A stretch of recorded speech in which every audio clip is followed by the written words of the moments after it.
So as schools in inland provinces gear up to open tomorrow, dilapidated classrooms, overcrowding and a lack of proper sanitation are just some of the challenges that still need to be addressed. Activists say despite progress that's made in tackling these issues, the Basic Education Department still has a long way to go. So let's take stock of the current state of affairs, bring in the Commissioner of the South African Human Rights Council, that's Andre Gaum. Also joining us is Marike Keller, who's a researcher at Amnesty International. To both our guests, it's lovely to see you. Thanks so much indeed for making time to chat to us.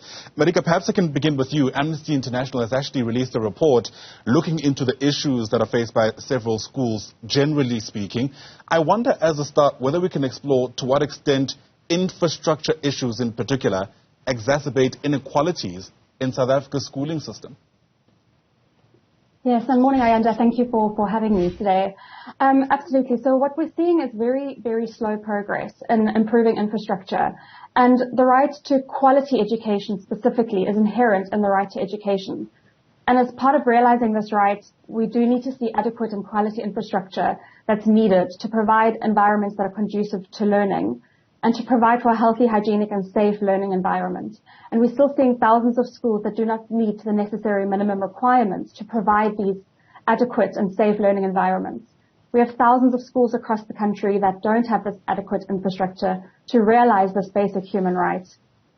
And the most notable of these, based on the research that we've done and the report that we had released, are the basic and illegal pit toilets that we still see in thousands of schools across the country. Yeah, and that was going to be my next question. I mean, when we talk about infrastructure issues, Marike, what exactly are we speaking to? In other words, where are the more pressing issues? Because as you mentioned, in the past, we've mostly honed in, for instance, on some of the issues to do with pit latrines and the lack of sanitation, and how, in some respects, that's led to the deaths of pupils in recent years. Absolutely, and we're still seeing that. We're still seeing children fall into these illegal pit toilets and drowning. So it is not only just a health and safety, a potential health and safety violation, but it is also a violation of the right to life by still having these pit toilets. Absolutely. Andre, let's bring you into the discussion. There are clear constitutional violations here. And again, we've had this conversation before, haven't we? Ways through which the department, by not addressing these issues speedily, fails to uphold the constitutional rights of many of these pupils. Yes, indeed. It's important to note that the right to a basic education is an immediately realizable right in terms of our constitution, which means, unlike the other socioeconomic rights, which are progressively realizable, and the state should merely show that reasonable steps have been made to realize those rights. This right is immediately realizable, and that obviously include adequate school infrastructure as a central component of this right, which means that if there's not adequate school infrastructure in a particular school, that the right is not being realized there and it's actually being violated. Now, mention has been made of the matter of pit latrines, which is something that we have also looked in very closely. According to data we received from the provinces by around June 2021, there were still close to 5,000 schools not having proper sanitation and making use of pit latrine facilities and the like. According to the minister, this has been reduced significantly. In a parliamentary answer she gave on 5 March 2022, she alleged that of 2,814 schools on the DBE's SAFE program, proper sanitation or upgrading of sanitation has been completed at 1,564 schools, and the balance of the schools are scheduled for completion by the end of 2022-2023. Now that is something we need to look in much more closer, and we have also appointed attorneys now, and with their assistance we will put follow-up questions to all the provinces as well as DBE to ascertain what, according to them, the situation is. And if the answers are inadequate, we will indeed continue with litigation as far as that matter is concerned. Another concerning matter that you have mentioned earlier is, of course, that we see, especially in the Western Cape and Gauteng, on an annual basis, a lack of placing of learners because of inadequate school infrastructure. So we need to look much closer, and we are looking into this matter already, but look much closer into the equitable share allocation from National Treasury to the provinces, as well as the school infrastructure grant. And then how the provincial treasuries, especially of these two provinces, allocate their budgets then to the provincial education departments, and how the provincial education departments prioritizes their budgets. That is something we're looking into. We saw that last year in the Western Cape, they managed the placing of learners much better than the 2 years prior to that. In Gauteng, still seeing problems. So we also need to ascertain from our side what did the Western Cape province do differently. Right. But still, it is quite clear that more schools need to be built, more classrooms need to be available in both these provinces. There is no doubt about that. In the Western Cape, if my memory serves me well, there are about 10,000 extra learners every year, new learners in that province, which means about 10 schools additional to what are being built needs to be built there. So these are real challenges that we need to take up. Yeah.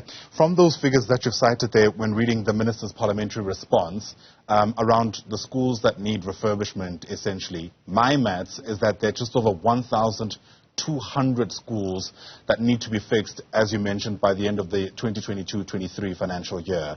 Are you able, Andre, to help us contextualize that figure? In other words, help us understand how much more still needs to be done, really, broadly speaking, in this country to solve issues around infrastructure and schools.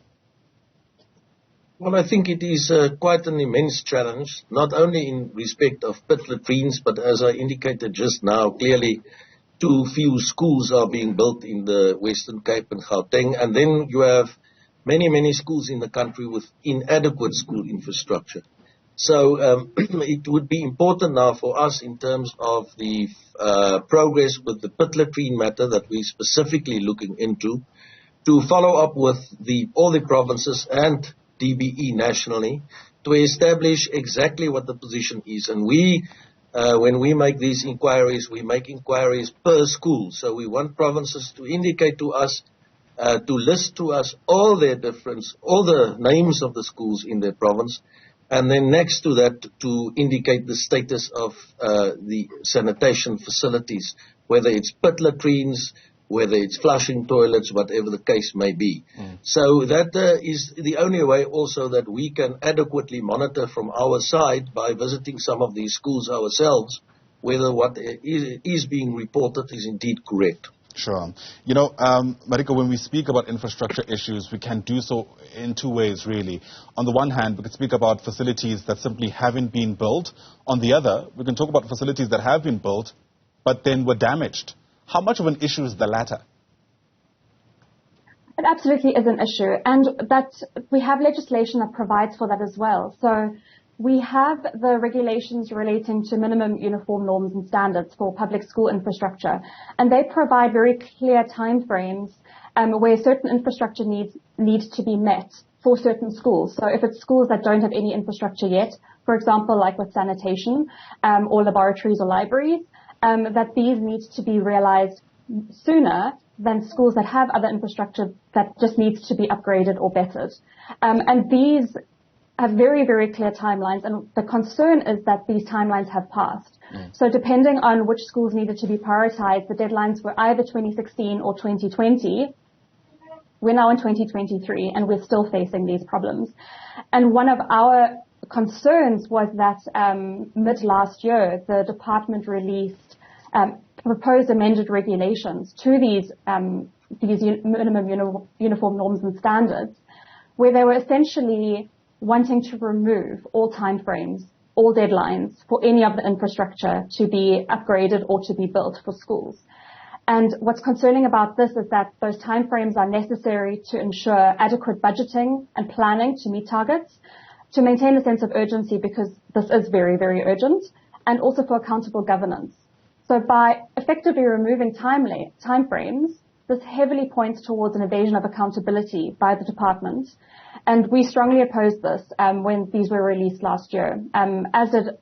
There was a lot of pushback from civil society on these amendments and the removal of these timeframes, and the department has been quiet on this ever since. So these have not yet been passed, but it is concerning given the continuous flouting of deadlines that have happened in the past that they are effectively wanting to remove these. It does raise questions around what accountability looks like, especially because time lost in many instances is time that you can't recover again, especially when you think about the quality of education this means pupils are getting, Andre. I mean, from the Human Rights Commission's perspective as a Chapter 9 institution, what does justice look like in that context where time has been lost? Yes, well, obviously, rights are being violated, when adequate school infrastructure is not in place, as I've mentioned earlier. But a very important point has been made now in terms of the national norms and standards for school infrastructure and the timelines. The South African Human Rights Commission has also objected to removing these timelines, and we are watching that space very closely as to what is going to happen as far as that is concerned. We simply need timelines that one can also enforce in protecting the right to a basic education of these learners. And we will also not accept from our side that these timelines are simply removed, even though they have already been passed, which is in itself quite a big problem. But that at least makes it possible to hold government account and to make sure that they actually implement according to the regulations. I think another great problem we are seeing is that the reporting also from provincial side that needs to take place on an annual basis to the minister, that is also inadequate and inaccurate in many respects.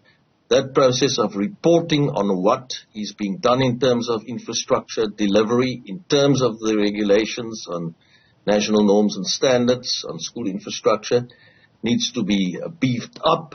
It needs to be done adequately, and it also needs to be made public, that the public can see what progress is being made and in much more detail, per school, per district, so that it is easy from a public perspective also to monitor and to report when there are when the reporting being done by provincial departments is inadequate or inaccurate. Yeah, you certainly get a sense that this is a long-standing issue, and with day one for many inland schools tomorrow, something tells me it's unlikely to be solved by then. Hopefully we'll be able to get to the bottom of it rather sooner than later. Marike Keller is with the Amnesty International. In fact, she's a researcher there. Andre Gaum is a commissioner with the South African Human Rights Commission. To both our guests, thanks very much indeed for your time.